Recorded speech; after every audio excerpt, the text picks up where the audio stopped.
नमस्कार किसान भाइयों। तो कैसे हैं आप सब लोग। आज हम बात करने वाले हैं उन किसानों के लिए जिन्होंने अपने रबी के सीज़न में सोया सरसों या फिर चने की अगेती बुआई करी थी। तो कहीं ना कहीं उनकी जो सरसों है या चना है वो अभी फरवरी के महीने में कटने वाला है या मार्च मध्य तक उनके खेत खाली हो जाएंगे। तो इन किसान भाइयों के लिए हम कैसे कुछ फ़ायदे की बातें करेंगे आज की, कैसे ये किसान भाई आगे जाके फ़ायदा कमा सकते हैं और कैसे अपनी आय को थोड़ा बढ़ा सकते हैं। जैसा कि आप सबने देखा कि पिछले वर्ष 2025 में जो खरीफ का सीज़न था वो तो इतना कुछ खास रहा नहीं है। जैसे कि सोयाबीन थी तो सोयाबीन में भी कहीं ना कहीं मौसम की मार पड़ी तो किसानों को नुकसान झेलना पड़ा। उसके अलावा जो धान की फसल है तो धान की फसल में भी पीछे जाते समय जब बारिश आई तो वो गिर गई, उसमें भी इतना कुछ खास फ़ायदा हुआ नहीं है और भाव को लेके भी इतना कुछ रोचक मिला नहीं है सोयाबीन में, धान में। और अभी जो हमारे गेहूं की जो एमएसपी आई है इस साल की, उसमें भी इतना कुछ खास बदलाव हुआ नहीं है, लगभग इतना ज़्यादा परिवर्तन आया नहीं है। तो जिन किसान भाइयों ने पिछले वर्ष नुकसान झेला है या 25 का जो उनका सीजन है वो नुकसान में चल रहा है या नुकसान में नहीं भी चल रहा हो, तो कैसे अपना थोड़ा फ़ायदा इन बातों से बढ़ा सकते हैं। तो ये 5-6 जो पॉइंट्स रहेंगे इनसे हम उनके फ़ायदे की बातें करेंगे। इसमें हम बात करने वाले हैं कि आपको करना क्या है कि जो भी आपके पास अगर कोई खेत है घर के नज़दीक या कहीं भी दूर हो, 1-2 एकड़ जिसके चारों तरफ फेंसिंग है और पर्याप्त वहाँ पे पानी की सुविधा है, लाइक बोरिंग है, बोरवेल है, तो जो भी है, तो आपको करना क्या है कि हमने यहाँ पे 6 फसलों का चयन किया है। जैसे कि भिंडी हो गया, गिलकी हो गया, खरबूजा है, कटुआ धनिया है, मूंग है और सोयाबीन है। तो वैसे भी आपके इन दिनों खेत खाली ही रहने वाला है, तो आपको इन चीज़ों को खेत में इन चीज़ों की बुआई करनी है। जैसे कि मान के चले तो भिंडी गिलकी है 45 से 50 दिन में पहली तुड़ाई की अवस्था आ जाती है। खरबूजे को लेकर थोड़ा अलग है, हालांकि इसमें 70 से 75 दिन लग जाता है। तो जब ये अभी अगर आप बुआई कर देते हो, अगर फरवरी में या मार्च के स्टार्टिंग में भी करते हो, तो लगभग जो मध्य अप्रैल है वहाँ तक इसमें फल आ जाते हैं या फिर स्टार्टिंग मई में आते हैं। तो जब ये शुरू में आते हैं तो कहीं ना कहीं मार्केट में इनकी डिमांड ज़्यादा रहती है, तो इनका जो प्राइस है वो भी आपको ज़्यादा मिलेगा। और ना भी मिले, एंड तक चले, तो अभी खेत तो खाली पड़ा ही है, जायद का सीज़न आप अपना कर अपना मुनाफा बना सकते हैं। तो किसान भाइयों, पहली जो हमारी फसल रहने वाली है वो है भिंडी। अब भिंडी को लेके हम आपको यहाँ पे जो 4 से 5 किस्में बताएंगे। पहले हम उन किस्मों की कुछ विशेषताएं आपको बता देते हैं। पहली विशेषता तो ये है कि ये किस्में 45 से 50 दिन में पहली तुड़ाई पर आ जाती है, मतलब जल्दी इनकी पहली तुड़ाई आपको देखने को मिलेगी। दूसरा जो भिंडी में मुख्य समस्या आती है येलो मोजेक वायरस की, या जो पीला वायरस जिसे बोलते हैं उसकी समस्या आती है, उसके प्रति ये सहनशील है, वो दिक्कत आपको इनमें देखने को नहीं मिलेगी।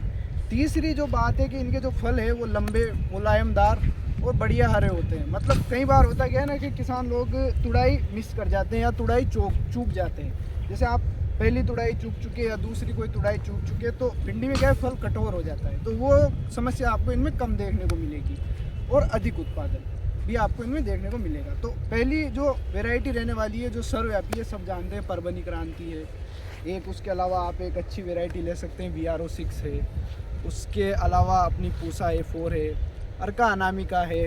और एक हम बात करेंगे हाइब्रिड वैरायटी जो कहीं ना कहीं बहुत अच्छी रही है, जिसके पिछले टाइम में बहुत अच्छे रिजल्ट रहे हैं, एडवांटा की आती है राधिका।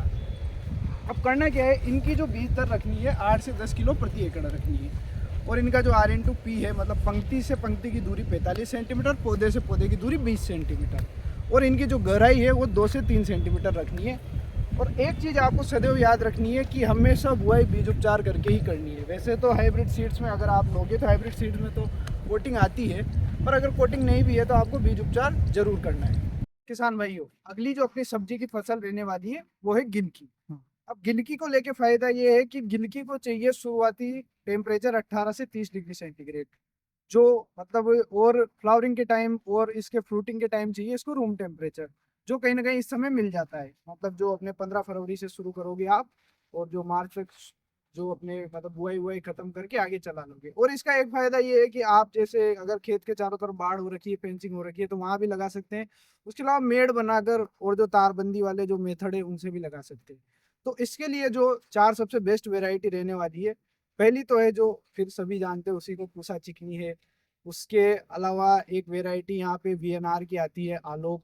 हालांकि हाइब्रिड वेराइटी है पर इसके अच्छे रिजल्ट है। उसके अलावा एडवांटा की आती है, दामिनी 2। एक लास्ट वेराइटी है आखिरी, वो है काशी दिव्या। जिसको हमने पिछली बार प्रयोग में करके भी देखा है, खुद भी लगाया है, इसके भी अच्छे रिजल्ट हैं। तो आप काशी दिव्या को भी एक बार प्रयोग में ले सकते हैं। ये जो हम फसल लेने वाले हैं किसान भाइयों, वो है खरबूजा। हालांकि खरबूजे को लेके थोड़ा ये है कि इसमें जो अपने जो पहली बार जो भी इसमें फल आएंगे वो 70 से 75 दिन की अवस्था में आते हैं, तो कहीं ना कहीं ये थोड़ा डिले चलता है। पर कोई दिक्कत नहीं है, मार्केट में भी ये डिले आएगा। इसको लेके आप जो लगाने के लिए आपके पास जो 4 सबसे अच्छी किस्में रहने वाली है, उसमें पहली है पूसा सरबती, जो यहीं पर पूसा की है। दूसरी है अर्का राजहंस। उसके अलावा आपको तीसरी जो सबसे बढ़िया किस्म देखने को मिल रही है वो है हरा मधु। और उसके अलावा जो एक और किस्म है वो है पंजाब सुनहरी। चारों किस्में सबसे बढ़िया है, टीएसएस इनमें ज़्यादा है, मतलब मीठा खरबूजा सबसे ज़्यादा इन्हीं का देखने को आपको मिलेगा। और धारीदार वाली सारी किस्में हैं लगभग। ये जो हमारी फसल रहने वाली है वो है धनिया। इसे आप 1 क्यारी या 2 क्यारी में लगा सकते हैं। धनिया नहीं, मतलब कटवा धनिया या जिसे चाइना धनिया बोलते हैं। इसमें स्लो बोल्टिंग होती है, या मल्टी कटिया धनिया आता है, जितना आप काटते हो जितना बढ़ता है, इसमें पुष्पन कम आते हैं। तो गर्मियों में क्या है, वैसे भी धनिया की डिमांड बहुत ज़्यादा होती है, अवेलेबल हो नहीं पाता है। तो इसके लिए आप 2 वेराइटी ले सकते हो। एक तो आरके सीड्स की जो रॉयल ब्लिस वेराइटी आती है, वो भी बहुत अच्छी वेराइटी है, हमने खुद प्रयोग करके देखी है। उसके अलावा एक नामधारी की आती है भूमिकर, ये भी कटवा धनिया या चाइना धनिया की वेराइटी है, तो आप इसको भी प्रयोग में ले सकते हैं। अगली जो हम 2 फसलों की बात करने वाले, वो कहीं ना कहीं सब्जी की ना होकर फील्ड क्रॉप्स है, मतलब खेत में लगाई जाने वाली जो फसलें हैं, उनमें जो पहली फसल है मूंग। अब मूंग कम अवधि की भी फसल है, और आप इसे गर्मी में जो हम वेराइटी बता रहे हैं वो 2 वेराइटी आप आराम से लगा सकते हो।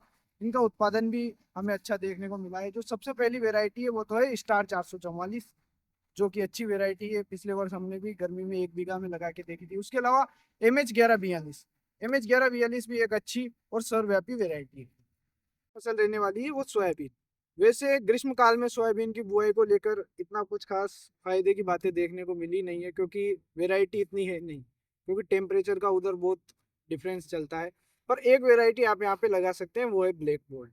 पर ब्लैक बोल्ट को लेके भी एक शर्त है कि ब्लैक बोल्ट केवल यहाँ पे सरसों वाला किसान ही लगा सकता है, दूसरा किसान नहीं लगा सकता। सरसों में भी आप अंतिम समय इसका बुआई का ज्यादा से ज्यादा 15 मार्च तक रख सकते हैं, या खींच के 20 मार्च।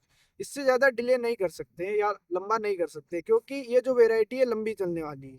अब आप इधर लेट बुआई करोगे तो उधर ये लेट आएगी, लेट पकेगी।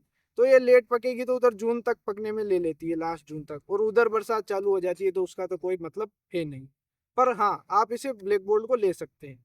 और दूसरी बात यह कि आप चाहते हैं कि इसमें पुष्पन जल्दी आए, फ्लावरिंग जल्दी आए, क्योंकि फ्लावरिंग जल्दी आएगी तो आपकी क्रॉप जल्दी हार्वेस्ट हो जाएगी।